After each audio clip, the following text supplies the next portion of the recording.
Ako ste ljubitelj starinskih jela, ostanite sa mnom do kraja videa i saznajte kako da napravite najukusniju kapamu sa spanaćem. Pre svega u šerpu sam sipala 3,5 litara vode, a zatim stavljam 4 karabataka.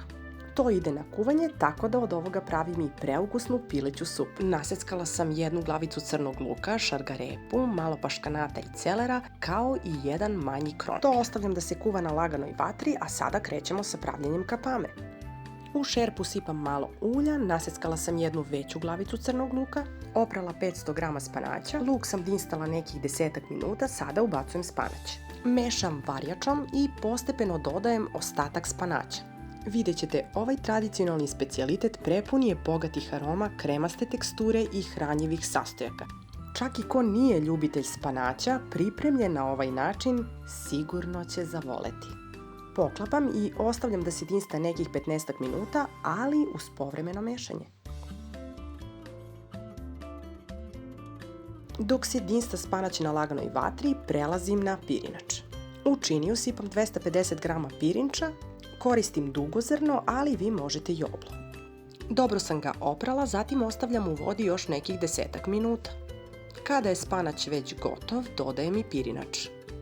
Vodu iz pirinča sam uklonila, ostalo je malo kako se ne bi pirinač zalepio za šerpu prilikom dinstanja. Promešam nekoliko puta, dinsta se još nekih 5 minuta, a zatim dodajem i začine. Kašičicu soli, suvog začina, kašičicu aleve paprike, malo bibera i sve to dobro promešam. Isključujem vatru i prebacujem u nauljenu tepsiju, dobro rasporedim varjačom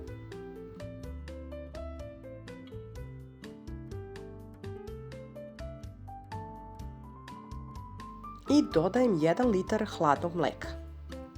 Opet promešam, a peče se na 200 stepeni u već zagrejanoj rerni oko pola sata do 40 minuta. Kada sam stavila kapamu na pečenje, prelazim na supu.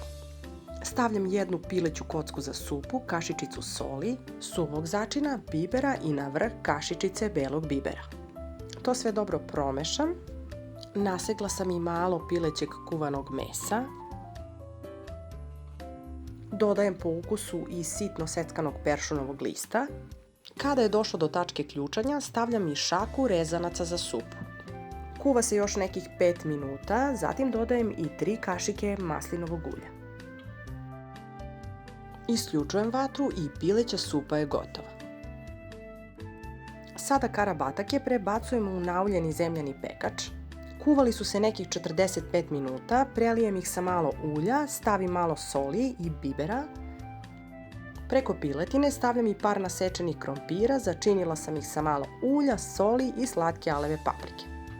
Dodajem i 200 ml vode, prekrijem aluminijumskom folijom i peče se nekih pola sata u već zagrejanoj rerni na 200 stepeni. Kapama sa spanaćem je gotova, odozgo je lepo zapečena, a unutra savršeno kremasta. Serviramo pileću supu, odlična je riznica vitamina, tako da imamo kompletan zdrav obrok. Gotova je i piletina sa krompirićima.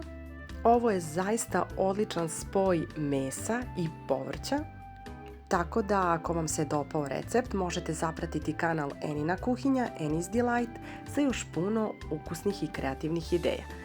Podelite s vašim prijateljima na društvenim mrežama, lajkujte, a mi se vidimo vrlo uskoro ponovo sa nekim novim interesantnim receptima. Do tada, prijatno!